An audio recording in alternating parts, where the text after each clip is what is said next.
All good guys. तो आज मैं आपका स्वागत करता हूँ ऑर्डिंग टू मनी में। तो आज चलिए जानते हैं कि आज निफ्टी इतना ज़्यादा क्यों गिर चुका है। मार्केट गिर रहा है लेकिन इतना ज़्यादा क्यों गिर रहा है भाई। 26,000 से हमारा मार्केट 22,000 में आने वाला है। साला ऐसा क्या हो गया। कुछ तो कुछ रियल कारण होगा, जबकि कुछ इतना बड़ा ओवर भी नहीं हो रहा है लेकिन फिर भी इतना ज़्यादा गिरने का कारण। तो आज मैं आपको बताऊंगा कुछ रियल कारण। तो चलिए रिसर्च के मैंने इसमें रिसर्च किया है, ये मत सोचे वैसे। तो मैंने इसमें बहुत रिसर्च करके 3-4 फैक्ट मैंने लाया है वजह जिसका कारण ये मार्केट गिर रहा है। तो देखते हैं क्या कारण है। तो चलिए, तो सबसे बड़ा जो कारण है ना गाइस, वो है इन्फ्लेशन का डर। और इन्फ्लेशन का डर इसलिए क्योंकि क्रूड ऑयल का दाम बढ़ते जा रहा है। कहाँ ये $60 $70 फरवरी में ट्रेड कर रहा था, और जब से ये ईरान इजराइल और अमेरिका का वॉर स्टार्ट हुआ है तब से ये $110 $105 $115 तक चल चुका है। जिसके कारण इन्फ्लेशन का डर है। इन्फ्लेशन का डर है मतलब कि आरबीआई और फेड रेट कट नहीं करेगा, और रेट कट नहीं करेगा तो जिससे कि लोन स्लो होगा, लोन का डिमांड घटेगा और मार्केट में प्रेशर आएगा। और ये बहुत बड़ा कारण है निफ्टी को गिराने का, क्योंकि रेट कट सबको एक्सपेक्टेशन रहती है और रेट कट नहीं हो रहा है। ये अब सबको पता है कि फेड अब जल्दी रेट कट नहीं करेगा, और इसी के कारण मार्केट गिर रही है। ये एक बहुत बड़ा कारण है। और दूसरा कारण जो है वो है एफआईआई की सेलिंग। एफआईआई प्रतिदिन निफ्टी में सेल कर रहे हैं, मतलब इंडियन स्टॉक मार्केट को उन्होंने सेलिंग का अड्डा बना दिया है। रोज सेल कर रहे हैं 2,000 करोड़ 3,000 करोड़ 4,000 करोड़, इस टाइप का रोज 10,000 करोड़ 15,000 करोड़ का सेलिंग हो रहा है। जिसका ये भी कारण है कि मार्केट गिर रहा है। फॉरेन इन्वेस्टर लगातार मार्केट से पैसा निकाल रहे हैं, और इन्होंने सबसे ज़्यादा सेलिंग किया HDFC, ICICI और SBI, मतलब बैंकिंग सेक्टर में इन्होंने ज़्यादा सेलिंग किया। जिसके कारण आज निफ्टी का HDFC का वेट बहुत ज़्यादा है, और इसलिए आज निफ्टी 2-3% लगभग गिर गई। देख रहे हैं हमारे निफ्टी 26,000 से 22,000 आ चुका है। तो ये एक बहुत बड़ा कारण है। और तीसरा गैस वही ऑयल वाला है, मतलब ऑयल ऑयल का प्राइस बहुत ज़्यादा बढ़ रहा है, जितना हमने सोचा था उससे ज़्यादा। और लोग तो कह रहे हैं कि $150 तक भी ऑयल जा सकता है। अगर $150 गैस चल गया तब तो मार्केट फिर गल होगा। जो मार्केट फिर खत्म है। ये एक बहुत बड़ा कारण है। और सबसे बड़ा एक और कारण है रुपये का वीक होना। हमारा रुपया लगातार गिर रहा है गाइस, आप जो सोच भी नहीं सकते उसका। कहाँ हमारा रुपया 82 पे हमने सोचा अब रुकेगा रुकेगा, 83 आया, 84 आया, 85 आया, 87 आया, मसला 95 पहुंच गया है। मतलब अपने ऑल टाइम लो पे रुपया गिर चुका है। और ये गिर क्यों रहा है, अब आप ये भी कहेंगे कि भैया हमारा रुपया इतना गिर क्यों रहा है। तो ये जो एफआईआई सेलिंग कर रहे हैं, ये क्या सेलिंग कर रहे हैं। ये पहले मतलब मान लीजिए आपने डॉलर, वो लोग एफआईआई बाहर का देश का रहता है तो वो डॉलर लेके आता है और इंडिया में पहले उसे रुपए खरीदता है, उसके बाद वो हमारे इंडियन स्टॉक मार्केट में शेयर खरीदता है। लेकिन अब उन्होंने एफआईआई ने क्या किया कि इंडियन स्टॉक मार्केट का शेयर सेल कर दिया। अब उन्होंने शेयर तो बेच दिया, तो अब उसको डॉलर में करेगा कि नहीं उस रुपया को। तो उस रुपया को जब सेल किया जाता है तो फिर वो डॉलर खरीदते हैं, और जिससे डॉलर मजबूत होता है और हमारा रुपया और ज़्यादा गिरते जाता है। और अभी ये 95 रुपये आ गया है, और इसके कारण और भी लोग ट्रिगर होकर जल्दी जल्दी सेल करके निकल रहे हैं कि और रुपया ज़्यादा ना गिर जाए। और रुपया गिरना बहुत खराब है गाइस हमारे इंडियन स्टॉक मार्केट के लिए। ये मैं आपको बार बार बोलूँगा, क्योंकि रुपया गिरना अच्छी बात नहीं है। आपको इससे इन्फ्लेशन भी बढ़ेगा, ये सबसे बड़ा कारण है। क्योंकि रुपया अगर गिर रहा है तो हमें क्रूड ऑयल भी इंपोर्ट करना, क्रूड ऑयल हम लोग इंपोर्ट करते हैं। इंडिया एक इंपोर्ट कंट्री है, ये इंडिया ज़्यादातर चीज़ें हम लोग इंपोर्ट करते हैं, और इंपोर्टर को भाई मतलब डॉलर में इंपोर्ट करना पड़ता है, और डॉलर खरीदने के लिए हमें रुपया देना पड़ता है। तो इधर रुपया गिरेगा, उधर हमारा डॉलर महंगा होगा, जिससे फिर से इन्फ्लेशन बढ़ेगा और हम लोग महंगाई में दबेंगे, कंपनी का प्रॉफिट गिरेगा, शेयर का भाव गिरेगा, एफआईआई सेलिंग मारेंगे और स्टॉक मार्केट नीचे जाएगा।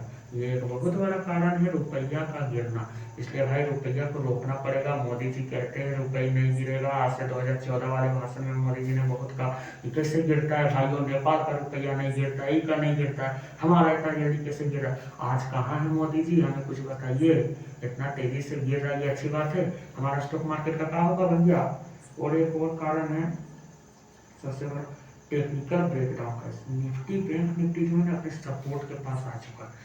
निफ्टी का अभी तक का हमको लगता है कि लॉकडाउन वाला क्रैश के बाद सबसे बड़ा क्रैश आया था 4 जून को।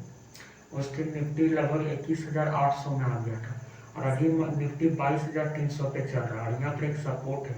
अगर ये सपोर्ट टूटता है तो फिर निफ्टी 21,800 में आएगा, और अगर 21,800 टूटा भैया तब तो फिर निफ्टी को लगता है 20,000 पहुंच जाए साला कोई ठीक है।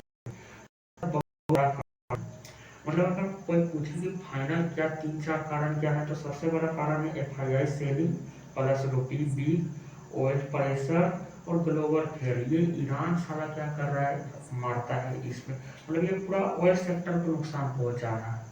ये कभी दुबई पे हमला कर दे रहा है, सऊदी अरब पे बम मार दे रहा है, और उधर अमरीको कब नहीं, अमरीको इधर मारता है उधर मारता है, जिसके कारण मार्केट गिर रहा है। मतलब ये सीधा सीधी है ना कि मार्केट को भी गिराने के लिए 3 सबसे मेजर पावरफुल चीज़ है।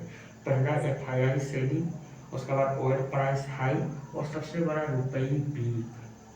रुपी जो वीक हो रहा है उसके कारण मार्केट बहुत ज़्यादा गिर रहा है। सबसे बड़ा ट्रिगर पॉइंट यही है हमारा रुपी का वीक। तो रुपी अगर स्ट्रॉन्ग होता है तो फिर हमारा मार्केट उठ सकता है, मैं ये भी कह रहा हूँ। सबसे बड़ा तो ये वॉर का कारण है, क्योंकि ये वॉर चल रहा है जिसके कारण मार्केट इतना गिर रहा है। अगर वॉर रुक जाता है तो आप देख सकते हैं कि निफ्टी अचानक से 4% के ऊपर भी ओपन हो सकता है। जैसे ही अगर सीज फायर का न्यूज आ जाए कि नहीं भैया सब कुछ ठीक है, सब कुछ नॉर्मल है, सीज फायर हो चुका है, तो सीधा मुझे लगता है निफ्टी 5% और गैप अप मारेगा। क्योंकि साला 1% गैप डाउन मार रहा है, 2% 1%, तो 5-6% आराम से, मतलब अगर ओपन हुआ तो 24,000 23,000 में ओपन होगा, 23-24,000 में। तो ये तो कन्फर्म है, मार्केट इसी कारण से गिर रहा है। मार्केट बहुत ज़्यादा डर चुका है, मार्केट को लग रहा है पता नहीं क्या हो जाएगा इस युद्ध से, क्योंकि ट्रम्प कभी कहते हैं नहीं युद्ध खत्म हो चुका है, 5 दिन में सीज फायर हो जाएगा, ये हो जाएगा वो हो जाएगा, और उधर से ईरान कहता है नहीं भैया हमारा तो कोई बात नहीं हुआ है, हम तो युद्ध तब तक करेंगे जब तक हमारा सांस चल रहा है, हम अपने आखिरी सांस तक लड़ेंगे, हम अपने स्वाभिमान के लिए लड़ेंगे, अगर अमेरिका को सीज फायर चाहिए तो वो हमारी शर्तें माने। अब आपको बताइए अमेरिका साला किसी का शर्त मानेगा, वो तो अपने दोगला आदमी।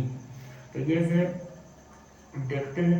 लेकिन गाइस हो सकता है कि आज का हमारा मार्केट हॉलीडे है, लेकिन कल हो सकता है कि हमारा मार्केट गैप अप ओपन हो, आधा 1% का गैप अप ओपन हो, क्योंकि अमेरिका मार्केट कल और परसों अच्छा पॉजिटिव में रहा।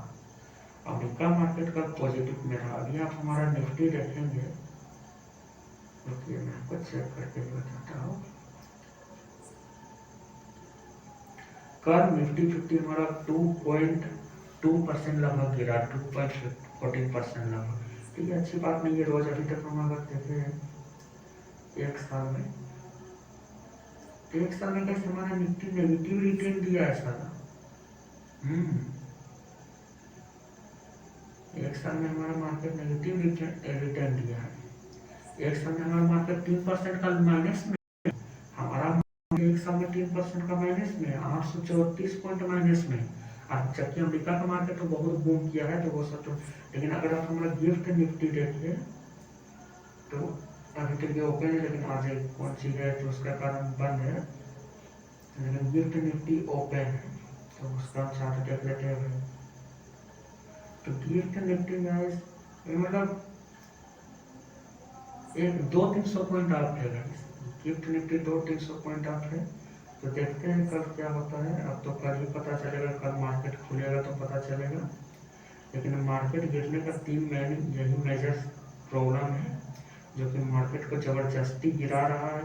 पहला कि FII का सेलिंग, दूसरा ऑयल प्राइस हाई, और तीसरा रुपये का वीक होना। और ये वॉर मतलब तरफ कभी कहते शांत होगा, कभी कहते नहीं होगा, जिसके कारण मार्केट गिर रहा है। तो ये भी एक कारण है। अब देखते आगे क्या होता है, तब आपको बताएंगे क्या। कल तो मार्केट गैप अप ओपन होना चाहिए, अब पता नहीं कल क्या होता है, अचानक से साला आज रात को कोई न्यूज आ जाए